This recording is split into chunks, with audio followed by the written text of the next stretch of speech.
This is a Squiz Kids podcast. Your fresh take on what's happening in the world around you.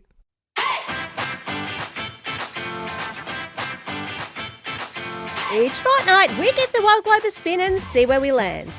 Then we take the kids of Australia and the world on an audio excursion to visit that country and its people.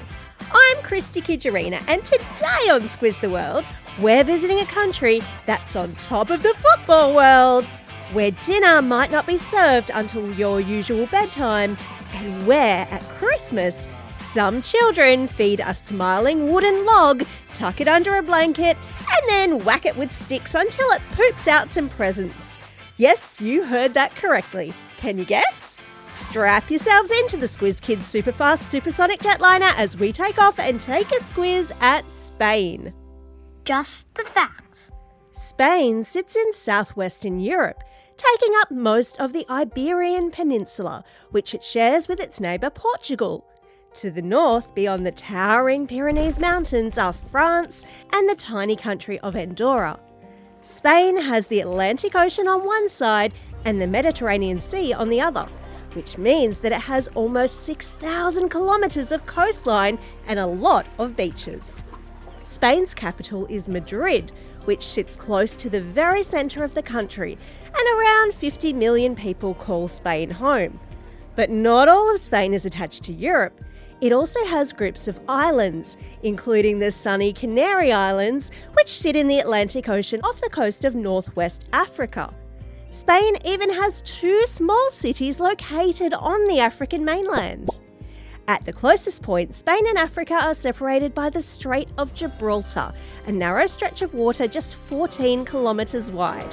Spain's landscape changes enormously as you travel around. There are snow-covered mountains, a wide dry plateau in the centre, green hills and forests in the north, wetlands, sandy Mediterranean beaches and volcanic islands. Spain's highest mountain, Mount Teide, is actually a volcano on the Canary island of Tenerife. The warm, sunny climate in much of Spain also makes it an excellent place to grow food.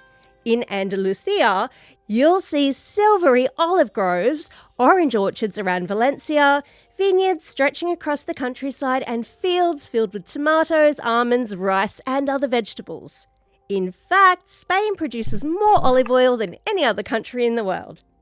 The official currency of Spain is the euro, and its political system is a parliamentary democracy and a constitutional monarchy. And that means that Spain has a king, King Felipe VI, as its official head of state. But he doesn't run the government. Voters elect members of parliament and the Prime Minister leads the country's government. Spain is also divided into 17 self-governing communities, a little bit like Australia's states and territories. Each has its own elected parliament and regional government, usually led by a president, and a good deal of control over areas such as schools, healthcare and culture. So Spain is one country, but unity doesn't mean uniformity. Its different regions have their own landscapes, food, festivals, and powerful local identities. People might feel connected to their region, to Spain, or to both. To understand how Spain became so wonderfully varied and how the Spanish language travelled from this one little corner of Europe to countries right around the world, we need to wind back the clock and do a little Time travel. Long before Spain had kings, castles, or champion football teams, people were creating extraordinary art inside caves. At Altamira in northern Spain, prehistoric artists painted bison, horses and deer across the rocky ceiling, some more than 14,000 years ago. Over the centuries, many different people settled or conquered parts of the Iberian Peninsula, but one of the biggest changes came around 2,000 years ago when it became part of the Roman Empire. The Romans built roads, bridges, aqueducts and cities and brought their language, Latin. Over time, the Latin spoken there changed and developed into several languages, including Castilian, which we now commonly call Spanish. Then, in the year 711, Muslim armies crossed the narrow Strait of Gibraltar from North Africa and took control of much of the peninsula. Their territory became known as Al-Andalus. For hundreds of years, Muslim, Jewish and Christian communities lived across the region, sometimes peacefully, although certainly not always. Their ideas and knowledge helped shape Spanish architecture, farming, medicine, mathematics, food and language. Thousands of Spanish words have Arabic roots. You could look for an al or an az at the start. Meanwhile, Christian kingdoms in the north gradually expanded southwards. In 1492, the final Muslim kingdom, Granada, was defeated by the Catholic rulers Isabella and Ferdinand. That same year, Isabella and Ferdinand paid an Italian sailor named Christopher Columbus to sail west across the Atlantic, which he did, sailing straight into what we now know as Central and South America. Columbus didn't discover an empty continent. Millions of indigenous people had lived there throughout the Americas for thousands of years. But his voyage opened the way for Spain to invade and to colonise enormous areas. At its height, Spain's empire stretched across much of the Americas and into Africa, Asia and the Pacific. Spanish became the language of government, education and the Catholic religion, and was often forced upon indigenous people. Colonisation came at a terrible cost. Land was seized, people were enslaved, and entire communities were devastated by violence and diseases brought from Europe. But some indigenous cultures and languages survived and influenced Spanish too. Words including chocolate, tomato and avocado came from the Nahuatl language spoken by the Aztecs and other peoples in Mexico. Today, more than 500 million people speak Spanish as their first language, and it's an official language in 20 independent countries. Most Spanish speakers now live outside of Spain, and the language sounds different wherever it travelled, mixing with local cultures, accents and languages. Spain's long history also explains why Catholic traditions are woven through many of its buildings, festivals and holidays. But some traditions have developed a very unusual Spanish twist, and for that you'll just have to Believe it or not. Today, Spain is home to people from many different religious beliefs. Some are Catholic, some follow other religions, and many aren't religious at all. But Catholicism has played such a big part in Spain's history, Christian traditions are woven through many festivals and family celebrations, including, of course, Christmas. And in Spain, Christmas doesn't necessarily finish on December 25.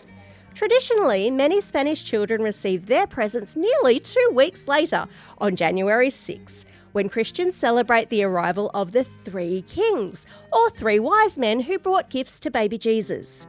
The night before, enormous 3 kings parades fill towns and cities across Spain. The kings travel on spectacular floats surrounded by dancers, musicians, and costumed characters, tossing handfuls of candy into the crowd. Children leave their shoes out before bed, hoping the kings will fill them with presents overnight. But in the northeastern region of Catalonia, Christmas gets even stranger. In early December, some families bring home a small wooden log called the Tio de Nadal. It has a smiling face, little stick legs, and a traditional red Catalan hat. Children tuck it under a blanket to help keep it warm and feed it fruit, nuts and scraps. Then at Christmas, they hit the log with sticks while singing a song ordering it to poop. Yes, to poop. When the blanket is lifted, the log has magically produced, or pooped out, candy, nuts and small presents. And that isn't Catalonia's only Christmas poo tradition. Hidden somewhere in many nativity scenes, that's the scene that's got Jesus in the cradle and Mary and Joseph and usually a donkey, there's a tiny figure called a caganer. Traditionally, this is a Catalan farmer squatting with his pants down and doing a poo. Modern versions might look like famous footballers, celebrities or politicians. The caganer is thought to represent fertilising the earth and bringing good luck. But let's be honest, searching for a pooping football star amongst the shepherds, angels and the 3 kings is also pretty funny. Okay, so once Christmas holidays are over, it's time to pack away the pooping log, shoulder your school bag and head back to class. It's time for school. In Spain, school is compulsory from the age of 6 until 16. and primary school lasts for 6 years. Lots of sixes. The school year begins in September and finishes in June, giving children a long summer holiday during the hottest part of the year. Let's imagine that you are a 10-year-old Spanish student arriving at school at around 9 a.m. You probably won't wear a uniform because most public schools don't require one. Your timetable might include Spanish, math, science, social studies, art, music, and PE. You'll also learn at least one foreign language, usually English. School hours vary too. Some students finish at around 2 o'clock while others stay for a hot lunch and afternoon activities. Some schools have a long break in the middle before children return to class later.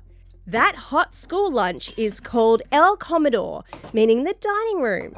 Instead of quickly gobbling down a sandwich, children might sit down together and eat several courses, including soup, rice, fish, meat, veggies, and fruit. Spanish schools generally take lunch rather seriously. Grandparents often help with school pickups and look after kids while parents work. And when the final bell does ring, plenty of children head to music, dance, or sports practice. Although, with Spain sitting on top of the football world, there's one after-school activity that might be particularly popular. Sport time! Football, or soccer, is the biggest sport in Spain. And right now, Spanish fans have plenty to celebrate. The men's national team, known as La Roja, the red one, has just beaten Argentina to win the 2026 FIFA World Cup, adding a second trophy to the one that it won in 2010. Spain's women also became world champions in 2023. And the country's top competition, La Liga, is home to two of football's most famous clubs, Real Madrid and Barcelona. When those fierce rivals meet, hundreds of millions of people around the world tune in to watch. But Spain's sporting success doesn't stop with football. Tennis champion Rafael Nadal won 22 Grand Slam titles, including a record 14 French Opens. And Carlos Alcaraz, another Spanish tennis player, is at the top of the rankings. Spain also excels at basketball, cycling, handball, MotoGP, and rink hockey. That's a lightning-fast version of hockey played on roller skates. And then there's bullfighting. People have faced bulls for entertainment since Roman times, although modern Spanish bullfighting developed much later. People have tried to restrict or to ban it for centuries, and while some defend it as an important tradition, many Spaniards believe that it's cruel and that it should end. While not a sport, there's also the famous running of the bulls in Pamplona, which began as a way of moving bulls through the town to the bull ring. People started racing in front of them to prove their bravery and perhaps their ability to make extremely questionable decisions. The run is dangerous for humans and distressing for the animals, but still draws tourists from all around the world. All I'm certain of is that running away from a bull would certainly work up an appetite, which is handy because it's almost dinner time. Like everything else in Spain, Spanish food varies enormously from region to region. But one dish has become famous around the world: paella. Paella comes from Valencia, where rice grows in fields near the Mediterranean coast. And while seafood paella is popular around the world, the traditional Valencian version may contain chicken, rabbit, green beans, and even snails. It's cooked in a wide, shallow pan, which is also called a paella. And many people believe the best bit is the socarrat, the crispy caramelised layer of rice stuck to the bottom. So if someone serves you slightly crunchy paella, don't complain, you have been given the prized part. Spain's also famous for tapas. Now, tapas isn't one particular food, it's actually small dishes made for sharing. A table might fill with olives, cheese, croquettes, garlic prawns, meatballs, spicy potatoes called patatas bravas, and thick slices of Spanish tortilla. And just so we're clear, in Spain, a tortilla is not a flat wrap for tacos, it's a thick omelette made with eggs and potato. Whether it should also contain onion is the subject of a very serious national argument, and I am staying well out of it. And for something sweet, you could try churros. Long strips of fried dough sprinkled with sugar and dipped into hot chocolate, so thick that it's like a melted pudding. Lunch is often the largest meal of the day and might begin around 2 or 3 p.m, while dinner might not be served until 9 or 10 o'clock at night. So by the time dinner arrives in Spain, you might usually be brushing your teeth and climbing into bed. Time for the quiz. This is the part of the podcast where you get to test how well you've been listening. Question number 1. What narrow stretch of water separates Spain from Africa by just 14 kilometres? Is it A, the Strait of Hormuz, B, the Tasman Strait, or C, the Strait of Gibraltar? That's right, the answer is C, the Strait of Gibraltar. Question number 2. What crop does Spain produce more of than any other country in the world?